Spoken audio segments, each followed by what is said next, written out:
కలియుగ ప్రత్యక్ష దైవమైనటువంటి శ్రీవారి మహాప్రసాదంగా ఇచ్చేటువంటి లడ్డూలో ఉపయోగించేటువంటి నెయ్యి కల్తీ అయింది అంటూ ఆంధ్రప్రదేశ్ ప్రభుత్వం సిట్ని ఏర్పాటు చేసినటువంటి నేపథ్యంలో ఈ కేసులో కీలక మలుపు చోటు చేసుకుంది. గతంలో తిరుమల తిరుపతి దేవస్థానం మాజీ చైర్మన్గా పనిచేసినటువంటి వైవి సుబ్బారెడ్డి గారి పిఏని సిట్ అధికారులు విచారించినటువంటి నేపథ్యంలో అసలు ఈ కేసులో ఏం జరుగుతుంది, ఎవరెవరు అరెస్ట్ అయ్యేటువంటి అవకాశం ఉంది, ఈ కేసులో ఇప్పటివరకు సిట్ అధికారులు ఏం తేల్చారనేది ఒకసారి మనం పూర్తి స్థాయిలో విశ్లేషణ చేసుకునేటువంటి ప్రయత్నం అయితే చేద్దాం. కల్తీ నెయ్యి కేసులో కీలక మలుపులు.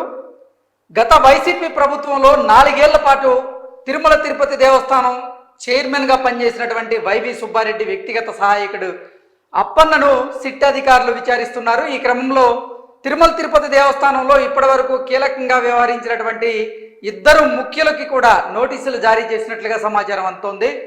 సిట్ ముందుకు వైవి సుబ్బారెడ్డి పిఏ, టీటీడీ మాజీ చైర్మన్ వ్యవహారాల్లో అప్పన్నదే కీలక పాత్ర.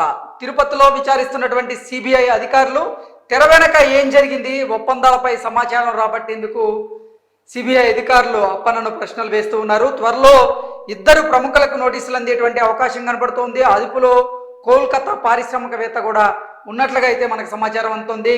కల్తీ నెయ్యి కేసులో ఎట్టకేలకు అసలు డొంక కదులుతోంది. గత వైసీపీ ప్రభుత్వంలో 4 ఏళ్ల పాటు తిరుమల తిరుపతి దేవస్థానం చైర్మన్గా పనిచేసినటువంటి వైవి సుబ్బారెడ్డి వ్యక్తిగత సహాయకుడు అప్పన్నను సిట్ అధికారులు విచారిస్తూ ఉన్నారు. ఈ క్రమంలోనే తిరుమల తిరుపతి దేవస్థానంలో ఇదివరకు కీలకంగా వ్యవహరించినటువంటి 2 ముఖ్యులకు కూడా నోటీసులు జారీ చేస్తున్నట్లుగా సమాచారం అందింది. అప్పన్న వద్ద కీలక సమాచారం ఉందని భావించినటువంటి సిట్ అధికారులు విచారణకు హాజరు కావాలని ఇటీవల నోటీసులు జారీ చేశారు. దీంతో మంగళవారం సాయంత్రం తిరుపతిలోని సిట్ కార్యాలయంలో అధికారుల ఎదుట ఆయన హాజరయ్యారు. తిరుమల తిరుపతి దేవస్థానానికి నెయ్యి సరఫరా వ్యవహారంలో తెర వెనక ఏం జరిగింది, ఎలాంటి ఒప్పందాలు జరిగాయి, ఎవరికి ఏ ప్రయోజనాలు కలిగాయి అన్న సమాచారం రాబట్టేందుకు అధికారులు ఆయన్ను ప్రశ్నిస్తున్నట్లుగా మనకు తెలుస్తూ ఉంది. సిబిఐకి చెందినటువంటి 3 డిఎస్పీలు, రాష్ట్ర పోలీస్ శాఖకు చెందినటువంటి 1 డిఎస్పీ, మొత్తం 4 డిఎస్పీల బృందం అయితే ఆయన్ని విచారిస్తూ ఉంది. అధికారుల ప్రశ్నలు, అప్పన్న ఇచ్చేటువంటి సమాధానాలను వీడియో ఆడియోలతో రికార్డ్ చేస్తున్నట్లుగా కూడా మనకు సమాచారం అందుతుంది. అయితే ఈ అధికారులు అడుగుతున్నటువంటి ప్రశ్నలకి అప్పన్న నీళ్లు నమ్ముతున్నట్లుగా కూడా మనకైతే సమాచారం అందుతుంది. సుప్రీంకోర్టు ఆదేశాలతో ఏర్పాటైనటువంటి సిట్ ఇప్పటిదాకా జరిపిన దర్యాప్తు అంతా నెయ్యి తయారీ డైరీలు, అలాగే సరఫరా చేసినటువంటి డైరీలు, వాటి ప్రతినిధులు, వారి సిబ్బంది, సహకరించిన వారి చుట్టూనే తిరిగింది.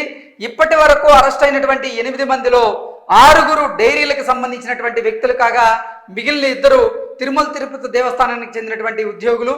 గత ఏడాది నవంబర్ 22న సిట్ దర్యాప్తు ప్రారంభించినప్పటి నుంచి కల్తీ నెయ్యి సరఫరా వ్యవహారంలో డైరీలు, అలాగే తిరుమల తిరుపతి దేవస్థానం ఉద్యోగులను మినహా టీటీడీ పాలక వర్గానికి సంబంధించినటువంటి కీలక వ్యక్తులపై దృష్టి పెట్టినట్టుగా కనిపించలేదు. దర్యాప్తు మొదలైన 6 నెలల తర్వాత ఇప్పుడు ఏకంగా తిరుమల తిరుపతి దేవస్థానం మాజీ చైర్మన్ వైవి సుబ్బారెడ్డి వ్యక్తిగత సహాయకుడికి నోటీసులు జారీ చేసి ఆయన్ని విచారణకైతే రప్పించారు. త్వరలో కీలక వ్యక్తులు కూడా విచారణకి హాజరయ్యేటువంటి అవకాశాలు అయితే స్పష్టంగా కనిపిస్తూ ఉన్నాయి. మాజీ సీఎం జగన్కు చిన్నాన్న కావడంతో తిరుమల తిరుపతి దేవస్థానం చైర్మన్గా 4 ఏళ్ల పాటు వైవి సుబ్బారెడ్డికి తిరుగులేని అధికారాన్ని చెలాయించేలాగా జగన్మోహన్ రెడ్డి ఆయన వ్యూహరచన చేశారు. అప్పట్లో ఆయనకి మొత్తం 5 వ్యక్తిగత సహాయకులు ఉన్నట్లుగా సమాచారం అందుతోంది. వారిలో అప్పన్న కీలక వ్యక్తి అని సిట్ గుర్తించింది. వైవి సుబ్బారెడ్డికి సంబంధించినటువంటి అతి ముఖ్యమైనటువంటి వ్యవహారాలన్నింటినీ అప్పన్నే చక్కబెట్టేవారని సమాచారం అందుతుంది. హైదరాబాద్ కేంద్రంగా పనిచేసేటువంటి అప్పన్నకు ఢిల్లీలో కూడా పలువురు ప్రముఖులు, కీలక వ్యక్తులతో విస్తృత పరిచయాలు ఉన్నాయని సిట్ అధికారులు గుర్తించారు. ప్రస్తుతం అప్పన్నను విచారిస్తున్నటువంటి సిట్ అధికారులు ఈ క్రమంలో సేకరిస్తున్నటువంటి సమాచారం ఆధారంగా తిరుమల తిరుపతి దేవస్థానంలో ఇదివరకు కీలకంగా వ్యవహరించినటువంటి 2 వ్యక్తులకు కూడా నోటీసులు జారీ చేయవచ్చు అనేటువంటి సమాచారం అందుతోంది. తొలుత ఒకరికి, తదుపరి మరొకరికి నోటీసులు జారీ చేసేటువంటి అవకాశం ఉందని, ఆ కీలక వ్యక్తుల్లో ఒకరిని ప్రస్తుతం సిట్ అదుపులో ఉన్నటువంటి అప్పన్న సమక్షంలోనే ప్రశ్నించేటువంటి అవకాశం ఉందన్నట్లుగా సిట్ వర్గాల ద్వారా మనకు తెలుస్తూ ఉంది. అయితే ఆ 2 కీలక వ్యక్తులు ఎవరు అనేది మాత్రం ఈ ఆర్టికల్లో పొందుపరచలేదు. కానీ ఆ 2 కీలక వ్యక్తులను కూడా త్వరలోనే సిట్ అధికారులు విచారించేటువంటి అవకాశం ఉంది. అప్పన్న ఇచ్చేటువంటి వాంగ్మూలం ఆధారంగానే అసలు ఈ కల్తీ నెయ్యి కేసులో ఏం జరుగుతుంది, నిజంగా ఆ నెయ్యి కల్తీ జరిగిందా లేదా, ఒకవేళ కల్తీ జరిగి ఉంటే దాన్ని చేసింది ఎవరు, ఆ కల్తీ నెయ్యి ద్వారా ఎంత పెద్ద మొత్తంలో వాళ్ళు లాభాలు గడించారు, అది ఎవరి చేతులు మారాయి, అంతిమ లబ్ధిదారు ఎవరు, అసలు ఎవరు చెప్తే ఈ నెయ్యిని కల్తీ చేశారు, ఇవన్నీ అంశాలను కూడా ఇప్పుడు సిట్ అధికారులు అయితే విచారిస్తూ ఉన్నారు. విచారణలో భాగంగానే అప్పన్నను కూడా వారు అడిగారు. అయితే వారు అడిగినటువంటి ప్రశ్నలకు గాను అప్పన్న మాత్రం నీళ్ళు నమ్మలేటువంటి పరిస్థితి ఉందన్నట్లుగా మనం మనం విశ్లేషణ చేసుకోవచ్చు. సిట్ అదుపులో కోల్కతా పారిశ్రామికవేత్త కల్తీ నెయ్యి కేసులో తాజాగా సిట్ అధికారులు కోల్కతాకు చెందినటువంటి జ్యోతిష్య అనేటువంటి పారిశ్రామికవేత్తను అదుపులోకి తీసుకున్నారు. ఈ కేసులో ఏటి నిందితుడు బోలేబాబా డైరీ డైరెక్టర్ పొమిల్ జేమికి చెందిన ఆయన సన్నిహిత మిత్రుడు అని సమాచారం అందుతుంది. జ్యోతిష్యకు కోల్కతాలో పామాయిల్ అలాగే ఇతర ఎడిబుల్ ఆయిల్స్ తయారీకి సంబంధించినటువంటి ప్లాంట్ ఉందని తెలిసింది. పొమిల్ జైన్కు ఆయనే నెయ్యి తయారీకి అవసరమైనటువంటి ముడి పదార్థాలను సరఫరా చేసినట్లుగా సిట్ అధికారులు గుర్తించారు. అయితే ఈ మేరకు రికార్డుల్లో ఆయనకు పొమిల్ జైన్ ఎటువంటి బిల్లులు చెల్లించినట్లుగా నమోదు కాలేదని సిట్ బృందం గుర్తించింది. తొలుత విచారణకు హాజరు కావాలంటూ అధికారులు నోటీసులు జారీ చేయగా ఆయన అజ్ఞాతంలోకి వెళ్ళిపోయినట్లుగా తెలిసింది. దీంతో కోల్కతా వెళ్ళినటువంటి సిట్ అధికారులు 6 రోజుల పాటు అక్కడే మకాం వేసి చివరికి నగర శివారులో అదుపులోకి తీసుకున్నట్లుగా సమాచారం అందుతుంది. అక్కడి నుంచి తిరుపతికి తీసుకొచ్చి ఆయన విచారిస్తూ ఉన్నారు. పొమిల్ జైన్తో ఎప్పటి నుంచి పరిచయం ఉంది, ఆయనకి ఏ ముడి పదార్థాలు సరఫరా చేస్తూ ఉన్నారు, ఎప్పటి నుంచి సరఫరా చేస్తూ ఉన్నారు, ఎటువంటి ముడి పదార్థాలు సరఫరా చేశారు వంటి అంశాల మీద సిట్ అధికారులు అయితే ఇప్పటికే జ్యోతిష్యను ప్రశ్నిస్తూ ఉన్నారు.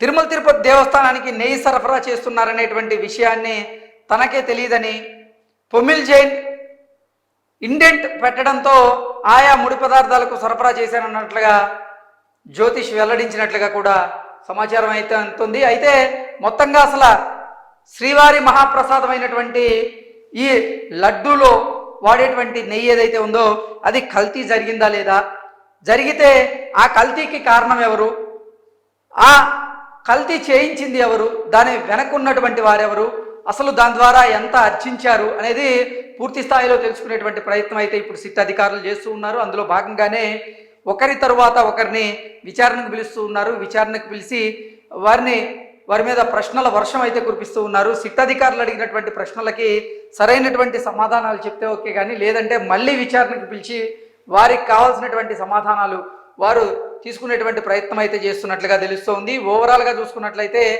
ఆ ఇద్దరు ప్రముఖులకు కూడా త్వరలో నోటీసులు అందే అవకాశం ఉందని, నోటీసులు అందిన తర్వాత వారి ప్రమేయం ఉందని కనుక నిర్ధారణ చేసుకుంటే సిట్ అధికారులు ఆ ఇద్దరి ప్రముఖుల్ని అరెస్ట్ చేసేటువంటి అవకాశం కూడా లేకపోలేదనేటువంటి వాదనలు అయితే తెరమీదకు వస్తున్నాయి. ఏది ఏమైనప్పటికీ కలియుగ ప్రత్యక్ష దైవమైనటువంటి శ్రీవారి మహాప్రసాదమైనటువంటి లడ్డూలో వాడేటువంటి నెయ్యిని కల్తీ చేస్తే మాత్రం వారి మీద తగిన చర్యలు తీసుకోవడం ఖాయం అనేటువంటి వాదనలు తెరమీదకు వస్తున్నాయి. ఇప్పుడు వైవి సుబ్బారెడ్డిని కూడా విచారించేటువంటి అవకాశం ఉందని, అలాగే భూమన కరుణాకర్ రెడ్డికి సంబంధించి ఆయన టీంను కూడా సిట్ అధికారులు విచారించేటువంటి అవకాశం ఉంది. ఆ ఇద్దరు ప్రముఖులు ఎవరో కాదు, భూమన కరుణాకర్ రెడ్డి అలాగే వైవి సుబ్బారెడ్డి అనేటువంటి వాదనలు అయితే ఇప్పుడు తెరమీదకు వస్తున్నాయి. మరి అది దాంట్లో వాస్తవం ఉందా లేదా తెలియాలంటే మాత్రం సిట్ అధికారులు నిజంగా వాళ్ళకు నోటీసులు ఇచ్చే వరకు మనం వెయిట్ చేయక తప్పదు. Thank you so much.